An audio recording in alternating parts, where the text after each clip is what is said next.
constitué de 4 sous-modules. Donc nous avons l'honneur aujourd'hui, alhamdoulilah, et le plaisir de recevoir notre frère, notre président, Omar Asfar, bien entendu, qui n'est plus à présenter, vous le connaissez tous.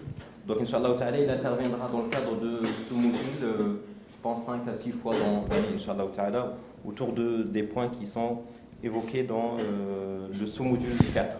Donc aujourd'hui, Inch'Allah ta'ala, il va faire une introduction sur l'histoire de la présence musulmane en France, étant donné qu'il a vécu tout ça. Je pense qu'on a la chance ici à Lille, et en particulier dans cette mosquée, de connaître, d'avoir quelqu'un, alhamdoulilah, Omar, qui a suivi un peu l'histoire de l'islam en France, qui est devenue l'histoire de l'islam de France. Donc, Inch'Allah, vous allez vivre avec lui, il va vous faire vivre, Inch'Allah, toutes ces années jusqu'à aujourd'hui. Donc, je lui laisse la parole sans tarder et ça va faire Isha. Après, il y a une séance de questions-réponses. Salam.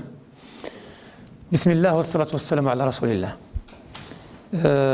Donc l'occasion m'est donnée pour vous, déjà pour vous rencontrer et éventuellement échanger avec vous dans la deuxième partie de ce cours ou de cette intervention pour essayer justement de transmettre un certain nombre de préalables pour pouvoir, ou de clés, comme on dit, de clés de lecture, pour pouvoir comprendre la situation des musulmans dans notre pays, en France et en Occident d'une façon générale.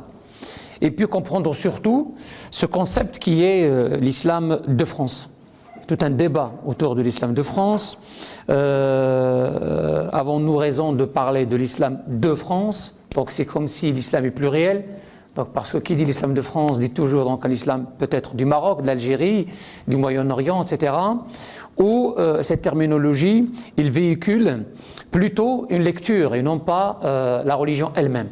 Là, donc d'emblée, je fais le distinguo entre le texte sacré et la lecture du texte sacré. Donc le texte sacré lui-même, il est singulier.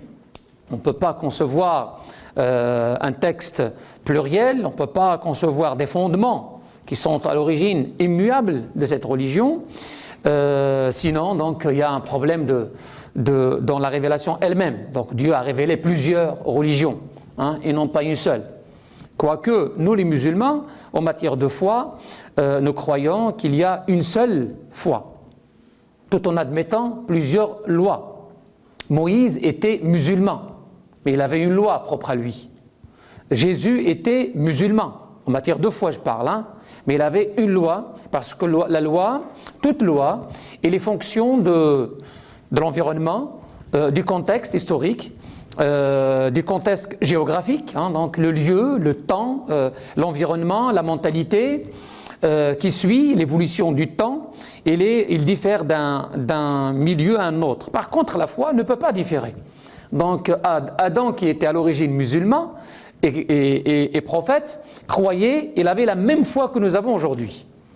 La foi d'Adam, d'Abraham, de Noé, de Jésus, de Moïse, c'est la même foi que nous avons aujourd'hui. C'est quoi la foi que nous avons? L'unicité de Dieu. L'unicité de Dieu, l'unicité de son message, plutôt l'unicité de Dieu, l'unicité de son message et la vie après la mort, ce qu'on appelle le jugement dernier. Le reste, prier, il est sujet bien sûr au lieu. Donc Jésus priait, mais la prière de Jésus et la prière de Moïse, la prière d'Abraham, la prière n'est pas celle de Mohammed alayhi salatu wassalam. C'est-à-dire 5 prières avec ruku', avec sujoud, se prosterner, s'incliner, etc. Pourquoi? Parce que justement, ce genre de choses en matière pratique tient compte de l'environnement. Donc d'emblée, je vous dis, quand on parle de l'islam de France, souvent, on essaie de le comprendre au premier degré et dire non, est-ce qu'on a le droit de dire l'islam de France? Donc nous sommes tentés de dire l'islam tout court. L'islam tout court. Or, dans l'islam, il n'y a pas que le culte. Il y a la culture aussi. Il y a le social aussi. Il y a la couleur du pays. Il y a ce qu'on appelle les traditions ou les mœurs. Eh bien, ces traditions et ces mœurs, cette culture, doit en quelque sorte refléter, ou la religion plutôt, doit refléter, doit prendre en compte ces spécificités culturelles, sociales, traditionnelles, etc. Donc vous remarquez, quand vous êtes dans un pays du Maghreb, même si le Maroc, l'Algérie et la Tunisie partagent un beau socle commun, mais les Marocains ont une spécificité qui s'appelle être marocains. Les Algériens, la même chose. Les Tunisiens, la même chose. Mais ce n'est pas pour autant leur dire que ils sont tous des musulmans. Rien que dans un même pays, par exemple, les nordistes du Maroc, les Rifins, ne ressemblent pas à 100% aux Atlassiens, comme on dit, les gens d'Atlas, les Schleurs, comme on dit. Encore moins aux Soucis, les gens du sud du Maroc. Même au niveau de la langue, ils se diffèrent. Donc ils ne parlent pas déjà l'arabe tous, mais chacun parle un dialecte qui est le sien. Mais quand on leur pose la question, nous sommes tous des musulmans. Et chacun essaye d'enrichir son appartenance à la religion musulmane avec sa spécificité.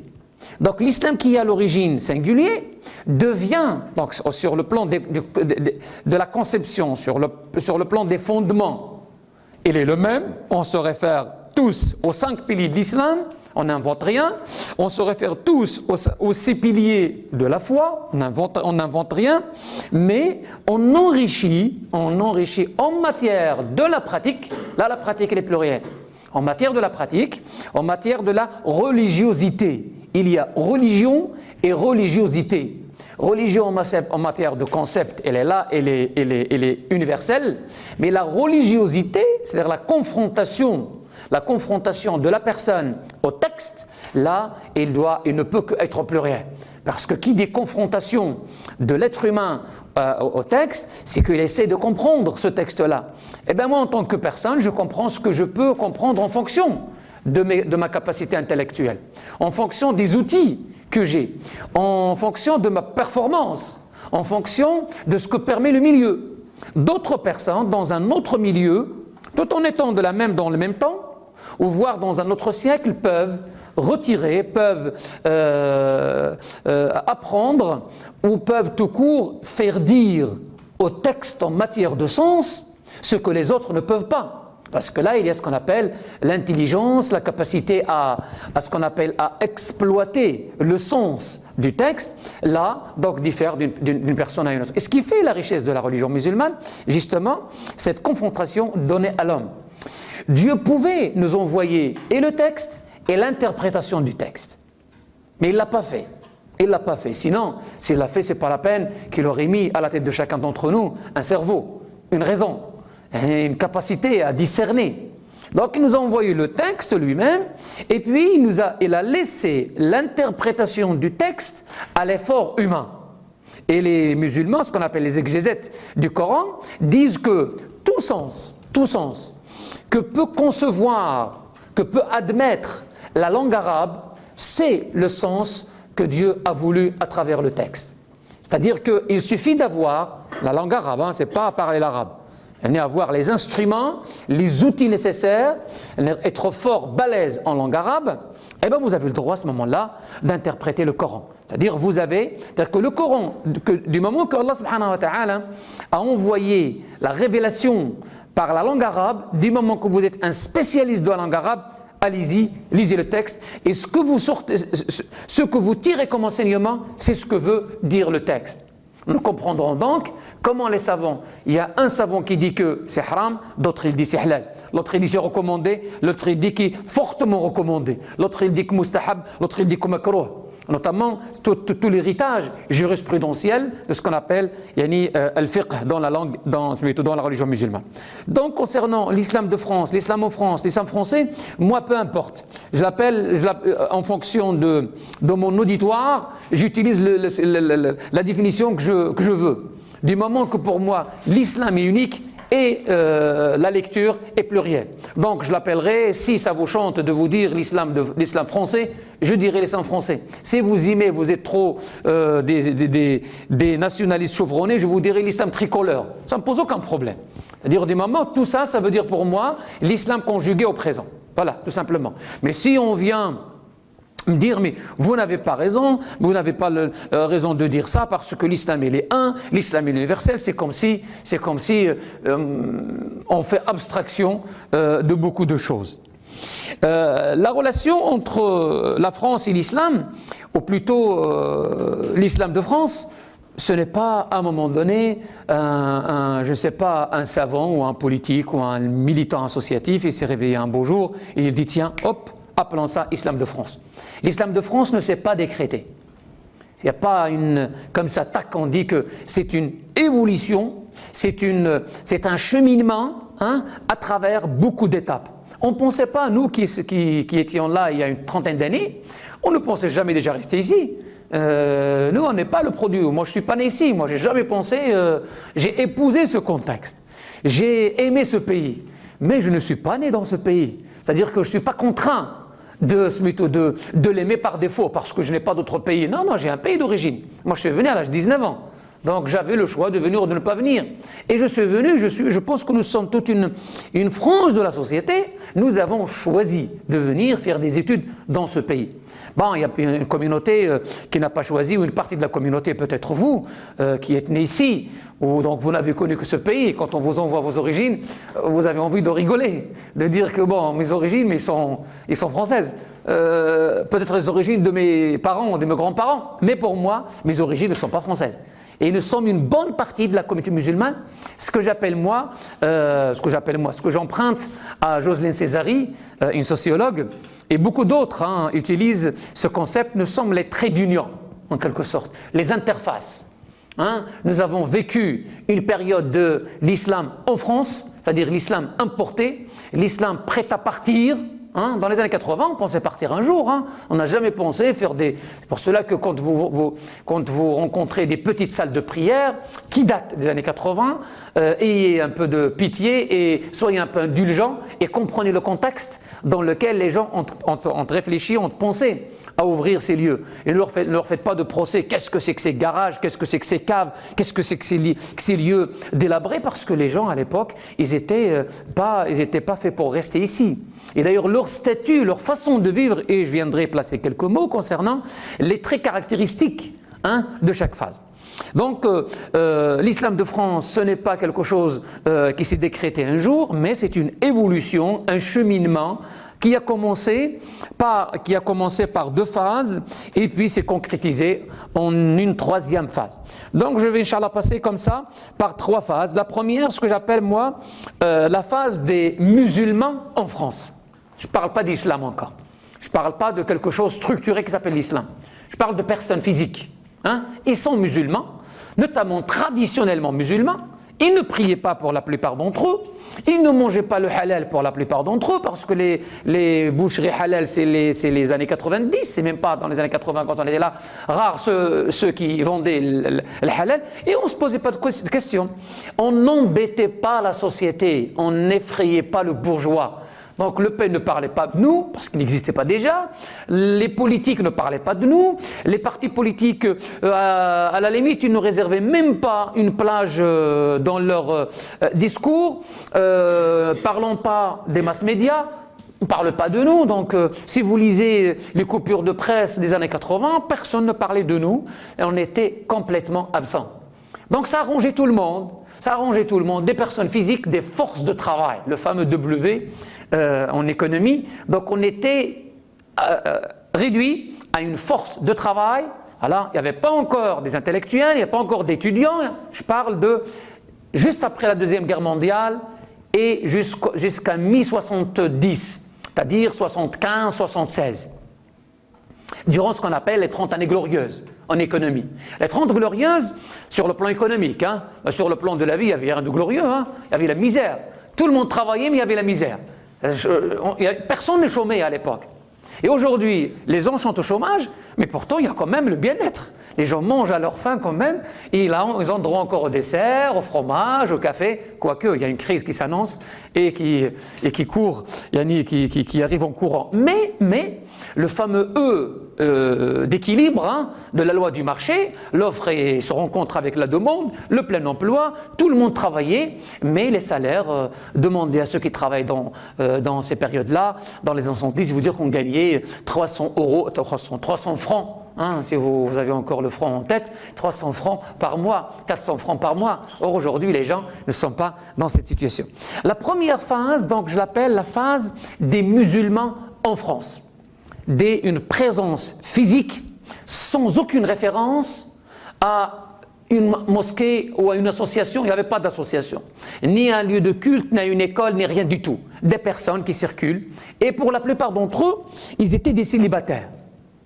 Même le phénomène de conversion n'avait pas les proportions d'aujourd'hui.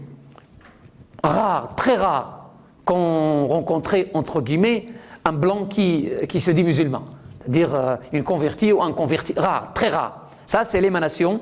Parce que on va se convertir à quoi? Il n'y avait pas une présence structurée, il n'y avait pas de mosquée, il n'y avait pas de livres, il n'y avait pas rien de traduit. Donc on pouvait comme ça, on ne pouvait pas comme ça, sauf ceux et celles qui ont fait un rêve ou qui ont rencontré la foi comme ça de leur propre parcours. Donc cette phase, c'est juste, elle commence après la fin de la Deuxième Guerre mondiale, c'est-à-dire on rentre dans la phase de la reconstruction de l'Europe, bien sûr la Première et la Deuxième Guerre mondiale. Il y avait une présence de musulmans dans l'armée française. 1914-1918, nos ancêtres ont joué un rôle, mais ils n'avaient pas la carte de séjour. Ils n'avaient pas une résidence en France. Ils sont venus libérer la France du nazisme à l'époque. Et ils sont venus avec une tradition, entre guillemets, plus ou moins ostentatoire.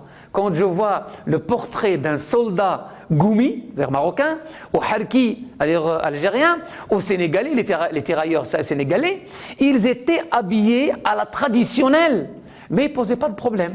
La djellaba qui pose aujourd'hui problème, comme par hasard, à l'époque ne posait pas de problème. Pourquoi? Parce que ce sont des personnes, ils sont là comme de la chair à canon, ils sont là pour défendre le bled. Peu importe leur spécificité culturelle, ils n'en ont pas. Peu importe leurs revendications alimentaires, ils n'en ont pas. Je ne pense pas qu'ils mangeaient le halal dans l'armée à l'époque. Je parle des 1914-1918. Peu importe leur foi, du moment qu'ils sont là à la disposition justement du pays. Marseille, par exemple, dans l'histoire, il dit, Michel Jobert dit que, dans son livre, que Marseille a été libérée par les Marocains, par des Marocains plutôt. Marseille, la ville de Marseille, a été libérée par un bataillon marocain, mais malheureusement, jusqu'à aujourd'hui, aucune ville de Marseille ne porte un nom arabe. Si ce n'est une mur que nous avons offert en 98 à Zizou, parce qu'il paraît que Zizou a fait quelque chose de plus spectaculaire, de plus important que la libération de la France. Pourquoi? Parce qu'il a remporté la Coupe du Monde. Regardez comment on conçoit les choses. Donc le front de Verdun, lisez un peu, pourquoi le front de Verdun est resté 4, 5, 6 mois, hein? Parce qu'il y avait des Arabes dedans. Il y avait le front de Verdun était exclusivement arabe. C'est-à-dire les Sénégalais étaient assimilés, surtout les Algériens et les Marocains. Et le film des indigènes vous rappelle quelque chose. Je vous conseille de le voir si vous ne l'avez pas encore vu, pour voir ce qu'ils ont apporté, ces indigènes, justement, à la métropole. Ça, c'est un peu l'apport, en quelque sorte, Donc, mis à part cette présence militaire, qui ne m'importe pas trop dans l'analyse, ce qui m'importe le plus, c'est la sédentarisation des musulmans. Ceux qui sont venus peuvent rester, et non pas pour libérer la France et rentrer. Donc cette phase, juste après la Deuxième Guerre mondiale et jusqu'à mi-70, on n'avait pas le droit, ces immigrés n'avaient pas le droit de se constituer en association. Il faut dire que la loi 1901, qui existait depuis 1901, était réservée exclusivement aux citoyens français. Les musulmans qui étaient à 100% immigrés, ne parlaient pas de cette nationalité, parce qu'on assimilait la citoyenneté, la naturalisation à l'apostasie. Là, c'est un problème.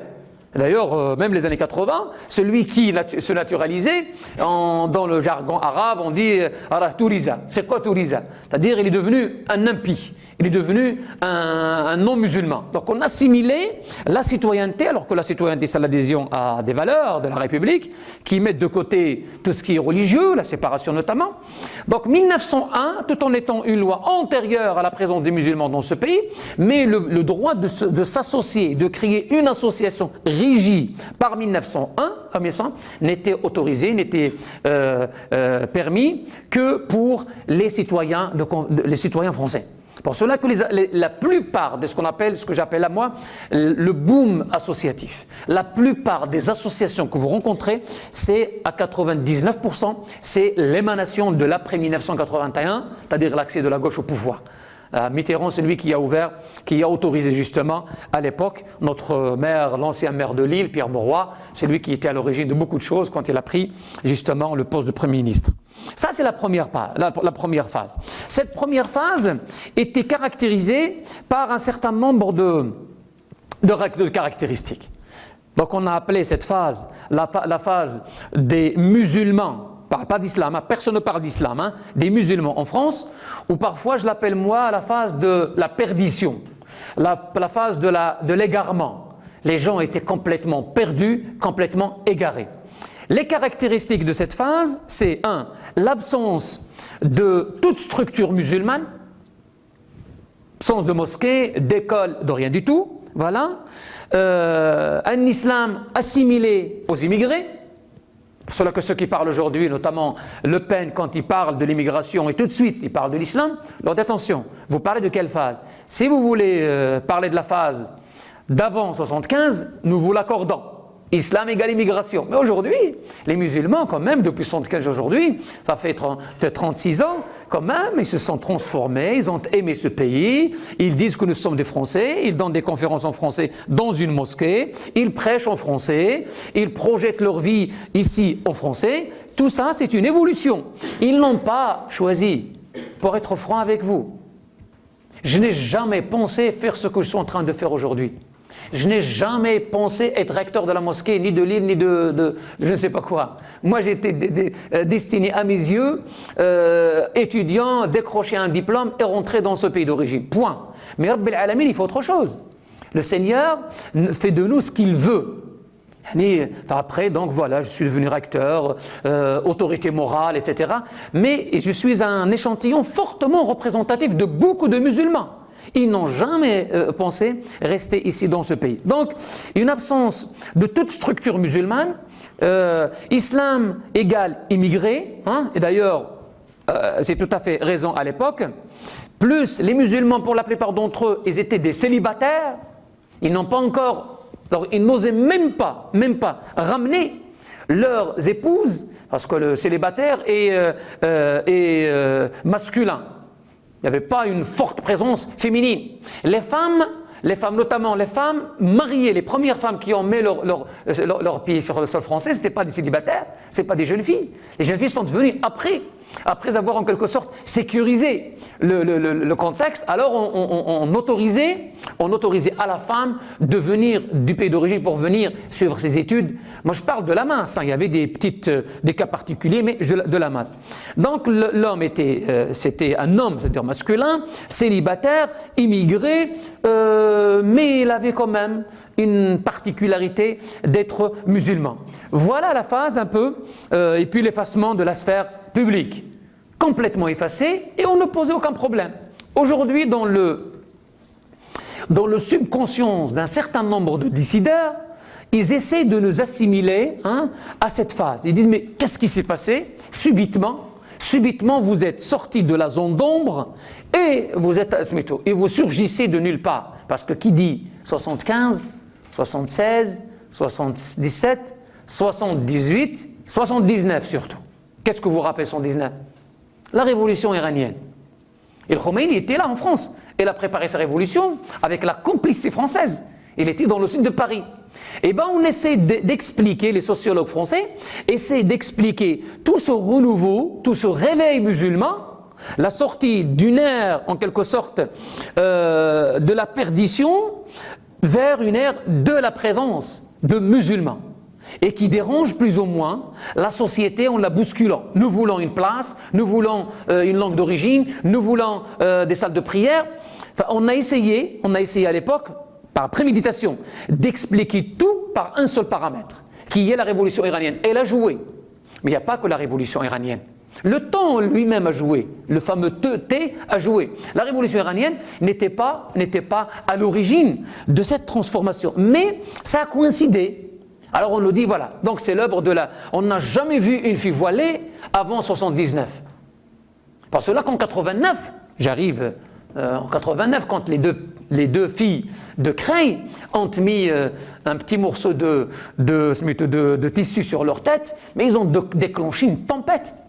Une tempête, j'y viendrai, Inch'Allah, de la deuxième phase. Je suis encore dans la première phase, c'est donc, je retenais là, la phase de la perdition, la phase de l'égarement, la phase, si je veux être gentil avec ceux qui composaient cette phase, parce que moi je n'étais pas là, moi je suis arrivé en 1980, c'est la phase des musulmans en France.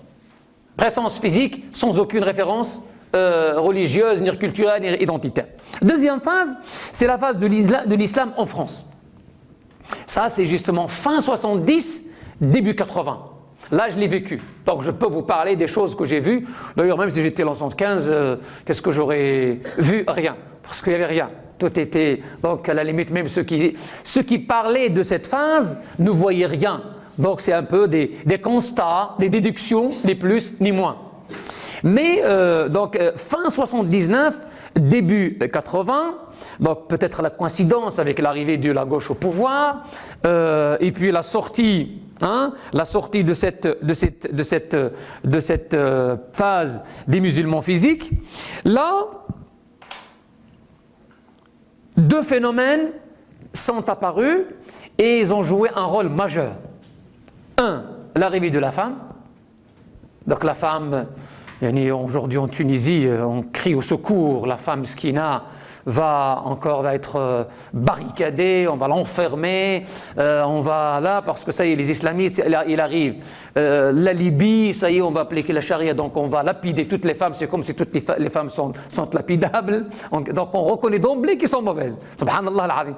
Pourquoi ces raccourcis? En Égypte, la même chose, parce qu'on montre que l'islam, malheureusement, qu'il a un compte à régler avec la femme. Là, la femme, il a joué un rôle capital. C'est elle qui a réveillé les consciences quand elle est arrivée sur le sol français. C'est elle qui a secoué le mari. Il lui a dit, mais oh, qu'est-ce qui se passe là? Moi, je ne te connaissais pas comme ça. Hatta les maris jouaient de la comédie. Quand ils sont là, la religion, ça peut attendre. Quand ils rentraient chez eux, on les voit prier, rattraper 1 an ou 2 ans de prière parce qu'on ne rentrait pas tous les 3 mois, hein, une fois tous les 2 ans. Donc ils rattrapaient, ils étaient des comédiens en quelque sorte. Mais comme la famille est venue, est arrivée ici, regroupement familial, c'est les années 70, 73, 74, commençait le regroupement familial. Hein. La plupart des jeunes, l'émergence de la deuxième génération, c'est aussi donc 2 phénomènes.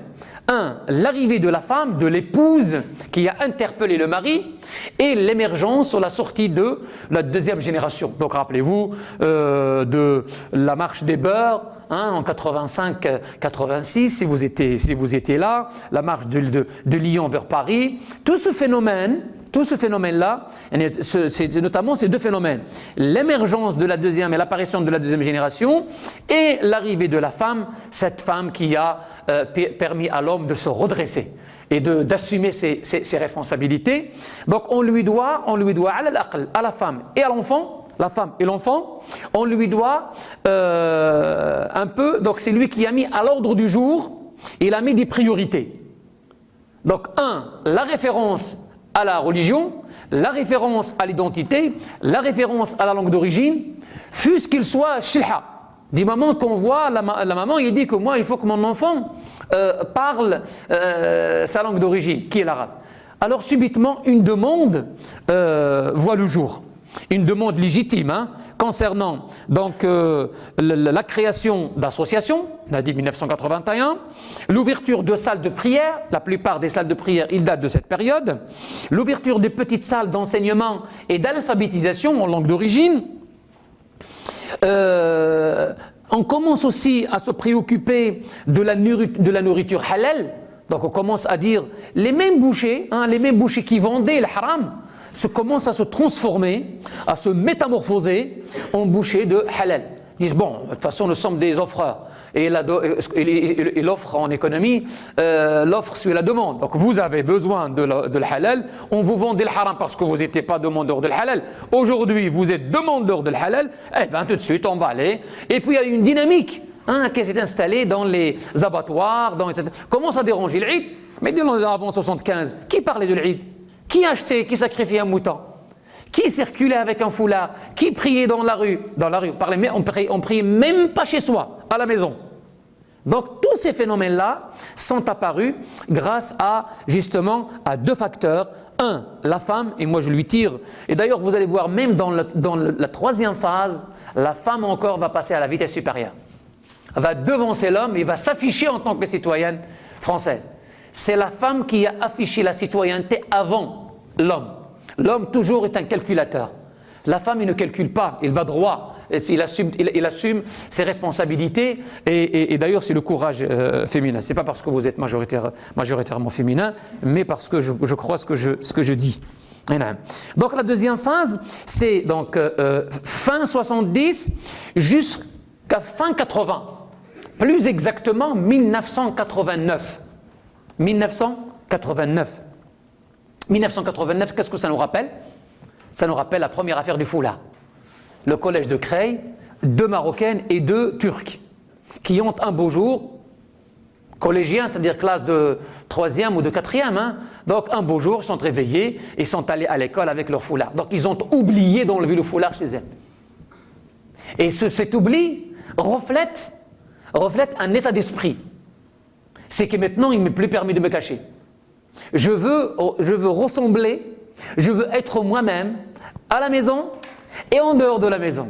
Ça, c'est ma lecture. Deuxième lecture, dehors, c'est ma maison. Donc, ils ont en quelque sorte élargi la frontière de la demeure. Donc, je suis chez moi, même dans la rue.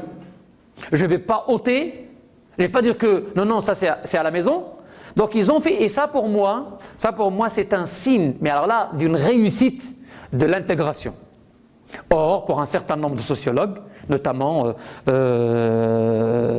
Tribala, Keppel et les autres, tout de suite, en 89, ils ont crié au secours, c'est l'échec de l'intégration. J'aurais dit, mais écoutez, du moment que cette fille a accepté d'apparaître au grand jour, avec sa spécificité, et ce qui fait sa différence, mais il a dit que oui, c'est vrai, je suis chez moi, je peux me permettre des choses. Et d'ailleurs, le statut du voyageur dans la religion musulmane, vous le connaissez, le statut du voyageur, il n'est pas obligé de prier le vendredi, il rassemble les prières, au lieu de prier chaque fois en son temps, chaque prière en son temps, il peut prier Dohr et l'Asr en même temps, et puis il a une promotion de 50%, 2 rak'at Dohr et non pas 4, et il lui est permis de rompre le jeûne, de ne pas jeûner. Le verset qui retentit de la sourate la vache, que si vous êtes voyageur ou malade, vous n'avez pas l'obligation. Donc ceux qui étaient dans le statut du voyageur sont devenus, sont sortis de ce statut pour aller vers un statut de sédentaire. C'est-à-dire qu'il doit prier en temps et en heure, il doit manger le halal, il doit faire le ramadan, il doit, parce qu'aujourd'hui, il n'est plus dans le stade le stade du voyageur. Donc cette période-là que j'appelle donc la deuxième phase, donc après la phase des musulmans en France, la phase de l'islam en France. Je ne parle pas de l'islam de France, parce que ce n'est pas un décret qui est venu comme ça. Donc la phase de l'islam en France, fin 70, début 80, donc une vingtaine d'années en quelque sorte. Cette phase, donc il est caractérisé, par le regroupement familial que je viens de dire, par l'émergence de la deuxième génération ou les beurs, voilà, le rôle capital de la femme que je viens de citer, et puis la création d'associations, de mosquées, etc., etc. Là, un phénomène nouveau verra le jour. C'est la préoccupation du politique de la présence musulmane. Avant, ils n'étaient pas là, donc le politique n'accordait aucune importance à cette présence musulmane. Pourquoi? Parce qu'il n'a pas de répercussions sociales. Et on ne les voit pas dans la rue. La première expérience, ou la première réflexion quant à l'organisation du culte musulman, ça c'est nouveau, c'est lié à la deuxième phase. La première, on ne parle pas. Alors, l'administration, donc le politique, le décideur dans notre pays, essaie d'accompagner ce phénomène. Et d'ailleurs, le premier ministre chargé de l'intégration, il date de 1988. Vous vous rappelez de Kofi Annan? Kofi Annan, ça vous dit quelque chose? Ceux qui étaient là. Donc on a nommé un black comme ministre, et depuis, on ne l'a pas revu. Il n'y a plus maintenant de ministre à l'intégration. En 88, on a nommé un ministre qui était à l'origine étudiant et on a donné un symbole On a répondu à cette demande d'intégration, c'était à la mode, intégration, mais les musulmans sont allés, ils étaient plus demandeurs de citoyenneté et de sédentarisation que d'intégration. Pour aujourd'hui, quand moi j'entends quelqu'un parler d'intégration, j'ai envie de rire. Quand vous parlez de quoi là? C'est quoi? Ça se mange? Intégration, ça se mange, c'est quoi là? C'est fini l'ère de l'intégration. Mais en 88, elle avait son sens. Et surtout quand on a nommé un ministre black pour parler de l'intégration. Quelqu'un qui articulait mal le français. Je l'ai côtoyé parce qu'à l'époque, je faisais partie d'un conseil en 89 qui s'appelait à l'époque le CORIF, le Conseil de réflexion sur l'islam en France, autour d'un ministre de l'Intérieur qui s'appelle Pierre Jox. C'est un protestant. Donc il sait qu'est-ce que c'est que la persécution religieuse notamment entre les protestants et les cathos. Enfin, lui, il a initié une réflexion en 89. En 89, donc il a invité 6 personnes. 6 personnes. Un du Nord, s'appelle Amar Lasfar, 2 de Paris, le recteur de la mosquée de Paris et le recteur de la mosquée d'Ivry, 2 de Lyon. Ils sont plus des nôtres aujourd'hui, professeur Lahnish Badruddin et Colin Chabaga, qui étaient à l'origine de la grande mosquée de Lyon, et un de Marseille. Voilà, 6 personnes. Alors, à l'époque, on l'appelait le TGV Lille-Marseille. Moi, j'ai posé la question à l'époque. Bon, un beau jour, je me réveille. Nous sommes bien chez Amar Lasfar. Oui, ne quittez pas le cabinet du ministre de l'Intérieur, vous parlez. Moi, je croyais que c'est une rigolade d'un de nos amis qui, là, oui, voilà, le ministre de l'Intérieur souhaite s'entretenir avec vous, monsieur Lasfar, sur la présence des musulmans dans notre pays. Et j'ai répondu à l'invitation et je suis allé voir le ministre et ça a commencé. Et puis on a participé à une réflexion qui a duré de 89 jusqu'à 93. Là, le politique commence à se mêler, il commence à se préoccuper parce qu'il y a une émergence, il y a une demande, il y a une interpellation là. Ils demandent des mosquées, des salles de prière, ils demandent des écoles, ils veulent le halal, ils veulent. Et puis en 89, il sort dans la rue avec des foulards. Alors que nous, on a cru, ça y est, le problème est réglé. Parce que l'intégration ne concerne pas les signes religieux. Et ça, c'est très grave. Ce que j'appelle l'hypocrisie de la politique française. La politique française, ou la France, notamment coloniale, quand elle était en Algérie, elle a passé 132 ans en Algérie. La femme algérienne de l'époque, rare celle qui ne portait pas le foulard, très rare, sans référence religieuse, hein, mais traditionnelle. La femme traditionnelle était comme ça. Pire encore, il avait ce qu'on appelle le haïk. Les Algériens connaissent, et les Marocains d'Oujda connaissent ce que c'est le haïk. Le haïk, c'est on s'enferme et on laisse juste l'œil. Il a un seul œil. Aujourd'hui, avec 2 yeux, on leur interdit. Un seul œil. Et on trouve ça normal. On trouve ça, même dans des tableaux, on trouve ça normal parce que oui, on respecte leur spécificité et pourtant c'était des Français, parce que l'Algérie était française. 1905, la France était en Algérie, la séparation de l'Église et de l'État. On ne parle pas de religion, on ne parle pas de mosquée. Mais cette même loi ne s'appliquait pas en Algérie, tout simplement. Quoique les savants algériens de l'époque disaient, mais nous voulons être régis par 1905. C'est quoi 1905? Dire que la France va laisser le côté religieux au privé. C'est quoi au privé? Aux Algériens. Ah non. La religion, l'islam, moi je le dis haut et fort, l'islam dans les 1800 quelque chose, jusqu'en 1961, était la religion d'État en Algérie. C'est-à-dire que la France appliquait la charia que nous dénonçons aujourd'hui. C'est elle qui nommait les imams, c'est elle qui était responsable sur le plan administratif de la religion en général. C'est-à-dire qu'il a géré les affaires de la religion pendant presque un siècle et demi, 132 ans. Aujourd'hui, un journaliste qui vient de décrocher son diplôme, il a 21 ans, il a 22 ans, il vient et dit « Mais non, écoutez, la laïcité, rien que la laïcité. » Je lui dis « S'il vous plaît, allez-y, les musulmans ont appris par cœur 1905. À tellement on la rabâche, on la ressort, là on a fait un effort pour la prendre par cœur. Ce que vous dites, c'est pas ce que dit la loi. La loi 1905, donc les savants de l'Algérie de l'époque demandaient à être régis par la loi 1905, mais on leur a refusé cela. Donc cette phase, elle est caractérisée entre autres, et c'est propre à cette phase, l'émergence ou l'apparition d'une réflexion d'une tentative de réflexion sur la structuration, c'est-à-dire ce que vous rencontrez aujourd'hui, le CFCM. À l'époque, c'était en 1986 une première tentative autour de la mosquée de Paris, et on l'a appelé à l'époque l'église musulmane.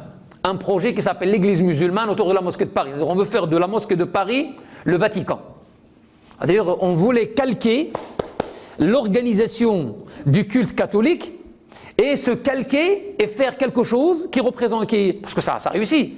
Si le pape fait comme ça, tous les évêques suivent. C'est comme si les mêmes religions doivent suivre la même façon de s'organiser.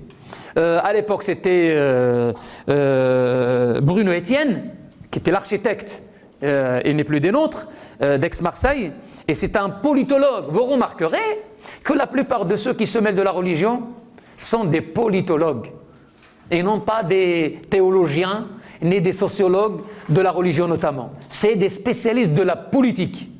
Bruno Etienne, Gilles Kepel, etc., etc. Donc Bruno Etienne, il a essayé de présenter un modèle calqué sur le modèle du Vatican, du catholicisme. Ça n'a pas marché parce que ce sont deux religions avec deux structurations différentes. Ça en 86, ça n'a pas marché. Et c'était Pasqua, ministre de l'Intérieur à l'époque. 89, le CORIF. Et il a le mérite au moins de ne pas partir d'une seule composante des musulmans de France, mais inviter le pluralisme musulman. Invité un Marocain, un Algérien, un Tunisien, etc. Et on a travaillé pendant 4 années. Cette phase, donc on a vu les caractéristiques de cette phase. Troisième phase, et la dernière. Je dois m'arrêter parce que vous laissez un peu de temps pour les questions. La troisième phase et la dernière, c'est celle que nous vivons aujourd'hui, la phase de l'islam de France. Donc vous remarquez finalement, vous allez me dire que c'est vrai, l'islam de France n'est pas venu comme ça, donc il a suivi. L'islam de France, c'est début 90 jusqu'à aujourd'hui. Et encore une fois, l'islam de France a été en quelque sorte, donc l'étincelle, c'est 1989, encore une fois, c'est la femme qui a déclenché le début de la deuxième phase, et c'est la femme, encore une fois, qui va déclencher le début de la troisième phase, qui est l'islam de France. Je suis chez moi, je fais ce que je veux avec mes cheveux. Et ça, c'est une catégorie de filles qui commencent à parler comme ce que vous entendez à la télé. Les cacher, les laisser se mettre à l'air libre, ça me regarde. Ça regarde personne que moi. Voilà que malheureusement, on a essayé de jouer sur qui est plus musulmane, la voilée ou la non voilée. C'est comme si ils n'ont pas la même foi et que c'est des choix personnels, tout simplement. On peut, et ça, on peut trouver une fille pieuse, mais qui ne porte pas le foulard, comme on peut trouver une fille qui manque de piété, mais quand même elle a le foulard. Ne tirez aucun enseignement, s'il vous plaît, de ça, mais je parle dans l'absolu. Je parle parce que nous avons des sœurs qui ne portent pas le foulard, mais on ne va pas les excommunier. Donc celle qui porte le foulard, c'est notre sœur, et celle qui ne le porte pas, c'est notre sœur. Et la piété, il n'y a que Dieu qui la connaît, justement. Enfin là, on a joué, les sociologues ont joué sur ça. Donc qui est-ce qui est religion? Première classe, deuxième classe, voilà, on va vous forcer. On a introduit la violence dans le choix de la fille, on a introduit la contrainte, on a introduit quelque chose de grave, l'aliénation. Donc on a taxé la fille qui a opté pour le foulard, et c'est pas, quand on dit que, regardez, elle est à l'université, personne n'exerce de pouvoir sur elle. Sa maman ne portait pas le foulard. On avait des cas que des mamans ne portaient pas le foulard. Comment voulez-vous la maman qui portait le foulard, il va exercer une violence sur une fille pour le porter? Ah oui, dans ce cas, là, ils sont auto-aliénés. Ça, c'est grave. Ce sont des dingues. Donc, ce sont des folles. On ne les comprend pas, on essaie de le comprendre par des phénomènes sociologiques, mais finalement, voilà, ils sont folles, tout simplement. La France leur offre le bien-être, etc. C'est comme si on ne peut pas être moderne et musulmane. On ne peut pas vivre son temps et pratiquant ou pratiquante. Cette troisième phase, c'est la phase de l'islam de France. Cette phase, il débute de 90 jusqu'à aujourd'hui. Il n'y aura pas une troisième phase, une quatrième phase. Donc on restera toujours des musulmans de France, on ne va pas faire le demi-tour. Les caractéristiques de cette phase, 1. L'affichage. Aujourd'hui, on ne rase plus les murs, comme dit Hassan Iqiyoussen, il n'est plus permis de raser les murs. Les mosquées, et non pas les salles de prière, donc vous remarquez que la plupart des mosquées avec 10 minarets, c'est après 90. Voilà. La mosquée de l'île Sud d'ailleurs a été inaugurée la première fois comme salle de prière en 87, et puis comme mosquée en 93 ou là en 94. Et puis avec l'agrandissement, la plupart des grandes mosquées telles que celle de Villeneuve-d'Ascq, de Mons, de Haluin, de Armentières, c'est justement l'affaire de cette phase. Les mosquées, les écoles, alors comme je parle maintenant, pas de lieux délabrés pour apprendre la langue, on dépasse là par l'alphabétisation. Là on va apprendre les mathématiques, les physiques, les langues, où ça? Dans des établissements privés. Notamment Averroès. La première réflexion, le premier dossier d'Averroès. Averroès, il est né en 2003, il a ouvert ses portes en 2003, mais le premier projet, c'est 1994. Alors 10 ans plus tôt, on a fait la première plaquette et on a ouvert le premier compte bancaire sous le nom du lycée Averroès. On l'appelait lycée privé musulman de l'époque.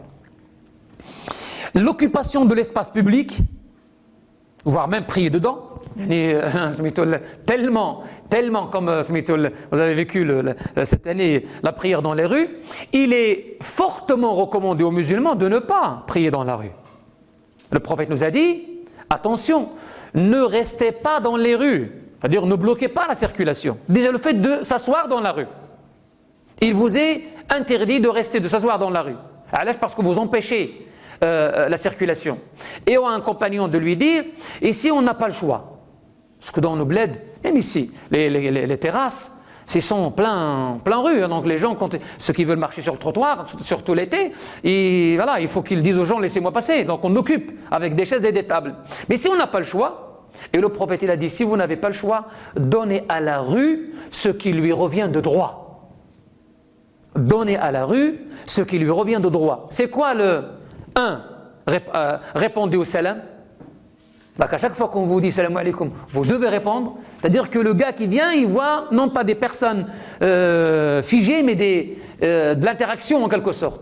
1. Orienter l'égaré, c'est-à-dire faites traverser aux gens de la rue ou kada, ou renseigner, au moins soyez des panneaux de renseignement, et parce que vous occupez la rôle, et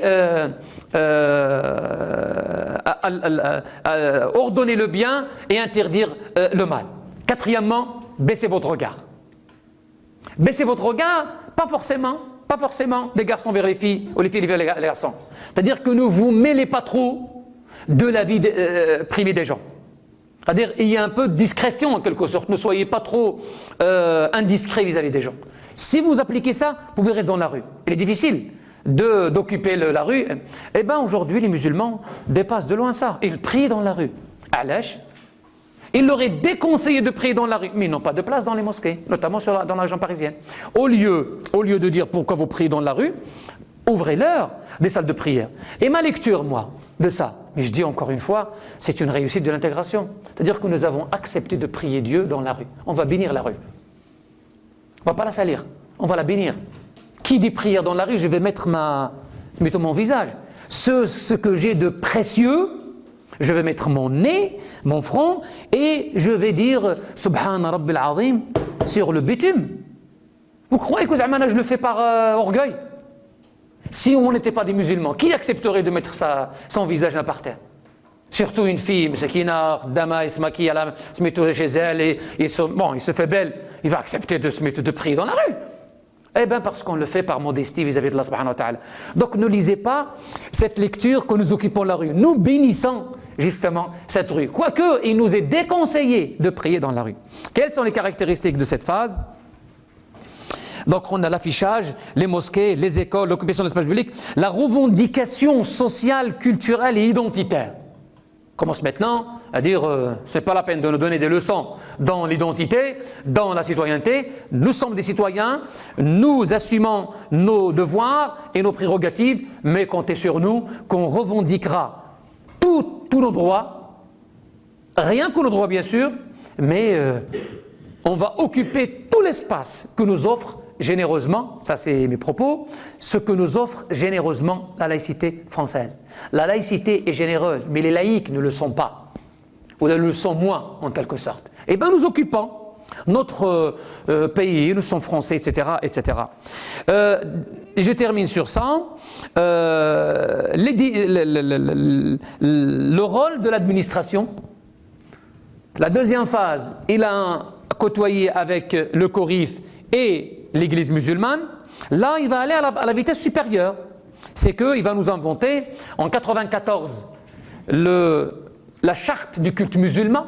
Donc, on nous a proposé une charte, un document, vous pouvez le trouver, il est disponible, un document plein de versets coraniques, à l'époque de Jean-Louis Debré, qui était ministre de l'Intérieur en 1994, et s'est adressé à la communauté musulmane via un document dans lequel il y a des versets. Et on nous a demandé de signer cette charte, c'est-à-dire cette convention, un document de référence entre le citoyen musulman et la République. Tout de suite, on a dit non, parce que si on avait accepté, on était encore dans la peau des indigènes.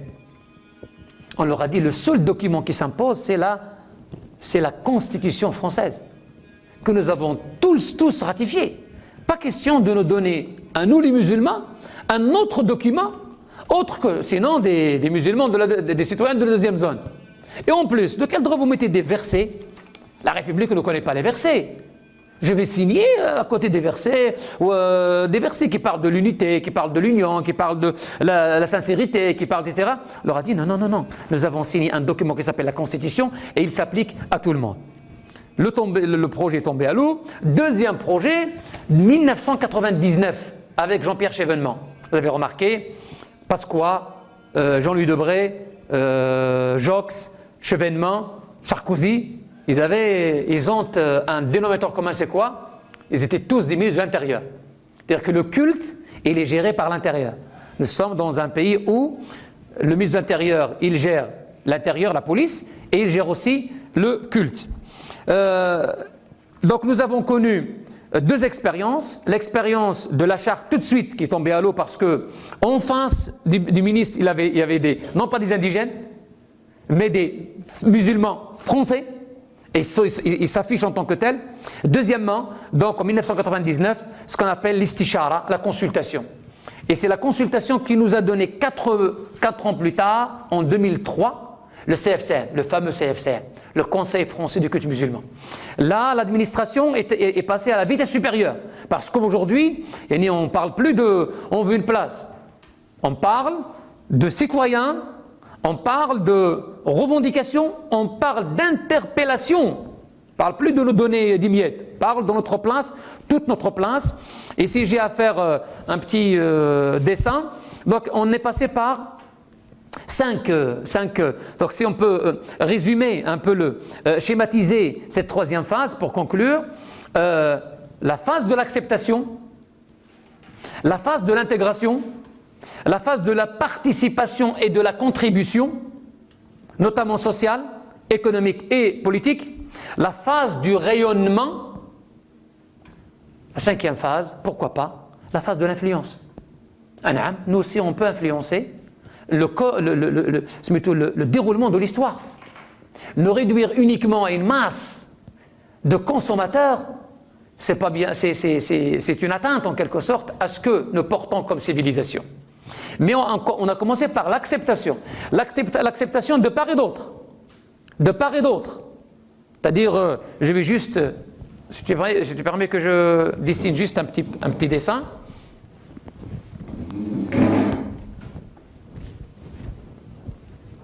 Voilà, je mettrai ici au milieu. Pour donner juste un dessin, conservez ce dessin dans la tête, vous aurez tout compris. Voilà. En plein.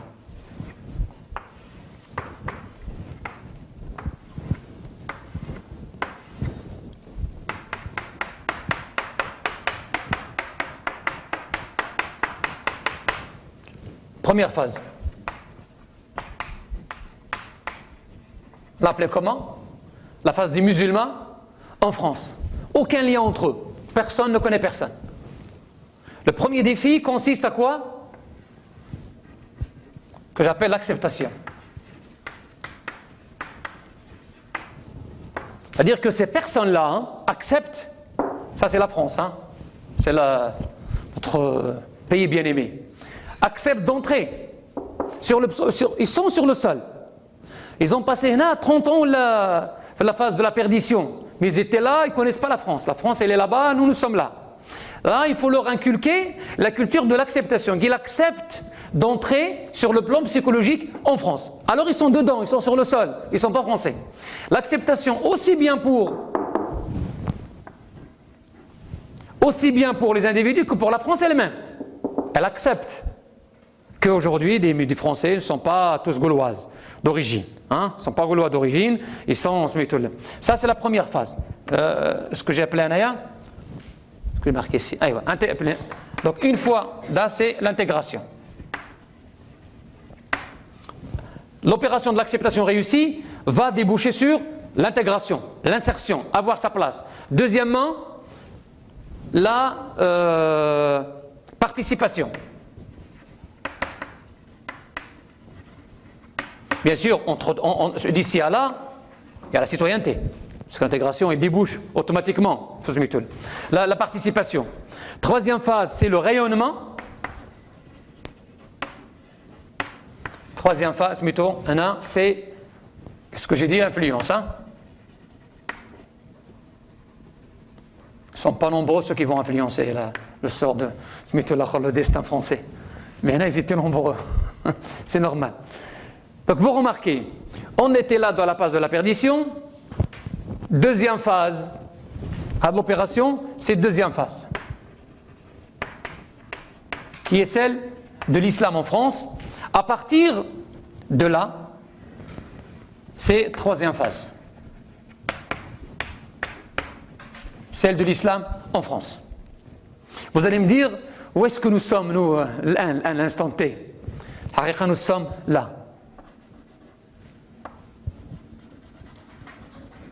Quand même, le parcours, c'est quand même, nous sommes là. C'est-à-dire nous sortons de la participation, on n'a pas encore bien achevé la phase de la participation. Qu'est-ce que j'entends par la participation? Sociale, culturelle, économique, politique, linguistique, artistique. C'est-à-dire que nous participons au sort de la société, pas uniquement sur le plan de la religion. Et le rayonnement, c'est autre chose. Donc on va rayonner. Le jour où on trouve des Mohammed, des Ahmed, des musulmans qui embauchent des non-musulmans, qui créent de la richesse et qui créent des emplois pour les non-musulmans, là on dit que là on participe. Mais influencer ça, surtout influencer en matière de civilisation. L'Occident a influencé le monde musulman pendant des siècles et des siècles. Et on n'a pas trouvé ça anormal. La démocratie, on l'a pris. On l'a prise. Les droits de l'homme, on les a prises. Mais l'islam n'est pas uniquement un nombre de personnes, des consommateurs. Il peut lui aussi prétendre être, non pas un donneur de leçons, mais apporter sa pierre. Il l'a fait pendant 12 siècles. Et la période andalouse, elle est là pour témoigner. Eh bien, nous pensons que nous pouvons apporter quelque chose sur le plan civilisationnel. Voilà ce que je peux vous dire en guise d'introduction à ce cours. Et je vous remercie de votre attention.